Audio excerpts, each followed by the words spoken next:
What's going on, true believers? Chris Mack coming at you with another awesome action figure review. Today we're going over the DC Multiverse Batman Beyond. And I was very much on the fence about picking up this figure because I really loved the Mattel one. But there were some pieces on this one that I saw that I really thought enhanced this Batman. So I decided, we'll get it. If you want to pick it up, you can do so at Big Bad Toy Store and Dorkside Toys, but always, first and foremost, check with your local comic shop first and support them and see if they have one in stock. With that said, we see Batman, the awesome Multiverse logo, Batman Beyond, 22 points of articulation, McFarlane Toys up there. Come around to the side window, the whatchamacallit, Batman name there. Come around to the back, get a product shot of the figure, which it's okay. You need the figures from the wave, so I'll make sure to get a close-up of that so you can see it at your convenience. Come around to this side. Again, I love that they do this so when you're shopping, you can see what figure you need without having to pull all of them off the peg, which is always frustrating. Come back around the front. Nothing on the bottom. Nothing on the top. So with that said, let's get this version of Terry McGinnis out of the packaging and get a closer look at him. And here's our McFarlane Batman Beyond out of the packaging.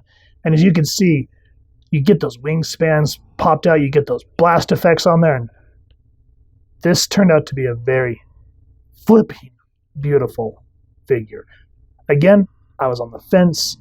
There are a few things that I don't like, but then again, as I always say, that's going to be with any figure you pick up.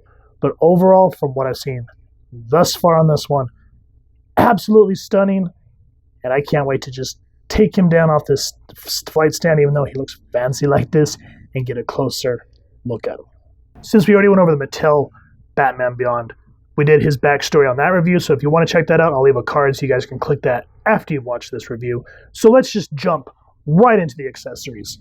So unlike the Mattel one where he came with four batarangs, this one, I guess they figured we only needed one. And I'm not too much of a fan. I mean, it looks cool. It's kind of thick for a batarang, because usually when you think of batarangs, they're most of the time very slim. Like this kind of looks like the one that came with that first wave of the Batgirl, except that one was gold and a very chunky. I hated that one. Anyway, but nonetheless, I still have to say, for batarangs, the McFarlane one wins hands down. This looks like the stuff that you saw from the comics and the cartoons, as I dropped that one. This one has its place. It looks cool, but I still prefer these. He does come with claw hands, which there are times where you'll see Terry fighting and it looks like his hands become claw-esque, so I really am glad for those since they didn't release that with the McFarlane one. And then he gets like open hand ones. I kind of wish we would have got fist ones, but these hold the batarang. The one thing I don't understand about these hands, and maybe you guys can help me out, is why in the hell do they look like trigger fingers?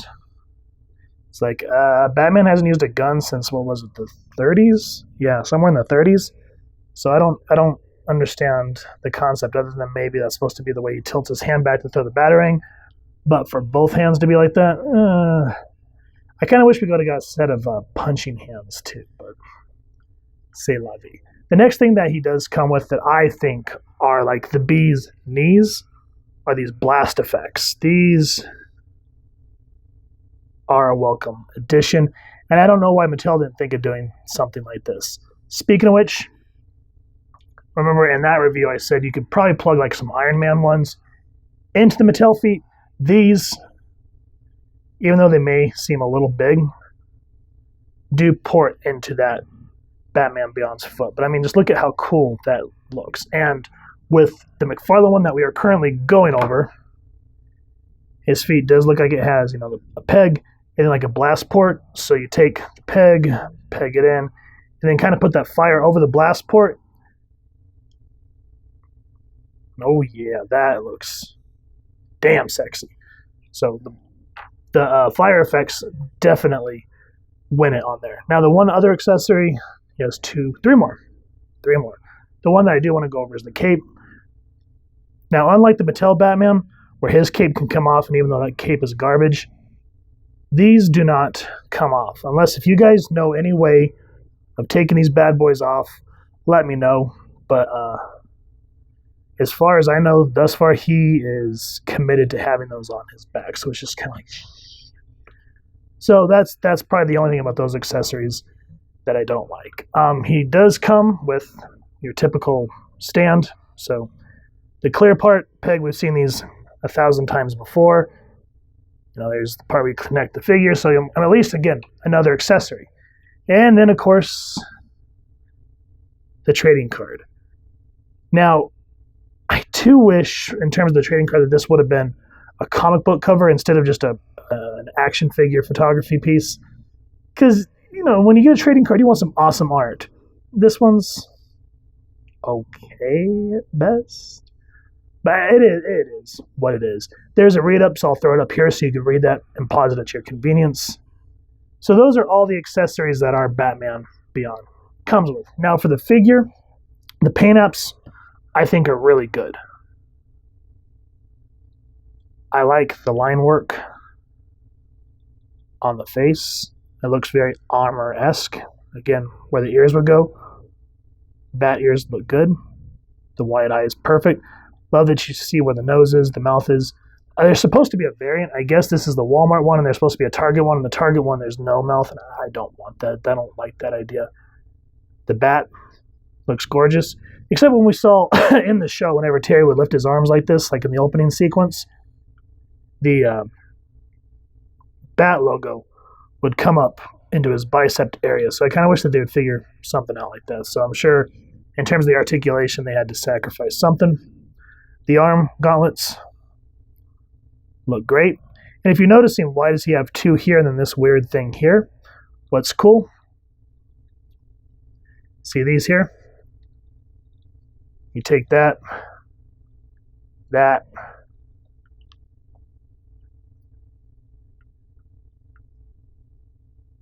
and it pegs in. I mean, look at how cool of ideas you can get porting into the cape. Now, people are saying, why don't they make the top black and the bottom red? From every comic I've read and the cartoon, it's always been pure red. So for me, I have no complaints with the cape.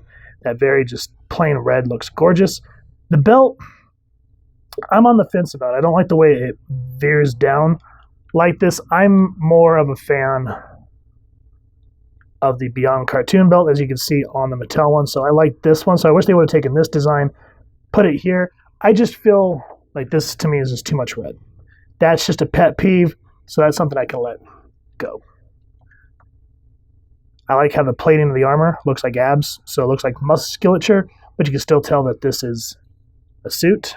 The other thing about this cape is I hate that they kind of don't move independently. You have to sort of futz with them. You have to kind of like hold it in order to get them to move independently. So that's a frustration, but again, nothing that's going to super take away. You just got to be cognizant of what you're doing there. Feet, a little pointy, but again, that was kind of the whole idea of the Batman Beyond, is he was very elongated to look more creepy and whatnot. So I'm okay with that. The black paint overall looks good. I don't have any scuffing, thank God. So the paint apps, as you can see, that's it.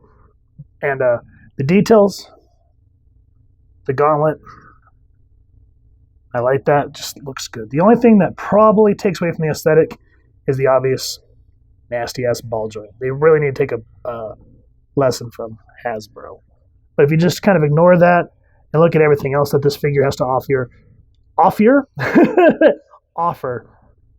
very gorgeous piece. Surprisingly, the articulation is really well done on this figure, because I know I've said in the past that a lot of the McFarlane figures, I'll say that the part for me is where the articulation starts to go off the rails. This one, not so much. Head is on a double joint, so you can go down that far. And of course, you can easily rock it back and forth. Speaking of which, please first and always first warm up your figures to get them loose, because this was tight when I first did that. And as you can see with that double joint, how it kind of helps lift. Even though it lifts up, you can get them to look up that much, so you can at least get some flying shots. Head goes that way. Head go that way. Arm go 360. Arm go up that way. Arm go that way. He is on a bit of a, what is that thing called? A butterfly joint, so you can get some relatively well range of motion. Double jointed elbows. That's some good stuff there. Hands spin 360.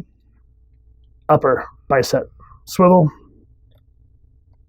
And then, of course, the ball joints are the kind of the irritating parts, so you have to make sure that they're lined up correctly. So within doing that, hand can go about that much. It's just not one to do. Let's check it on this one. Yeah, so hand go down that way. I have to warm that peg up a little bit more, so it is what it is. But at least you get nice range on the hands. Waist. Can go full 360, but I don't want to.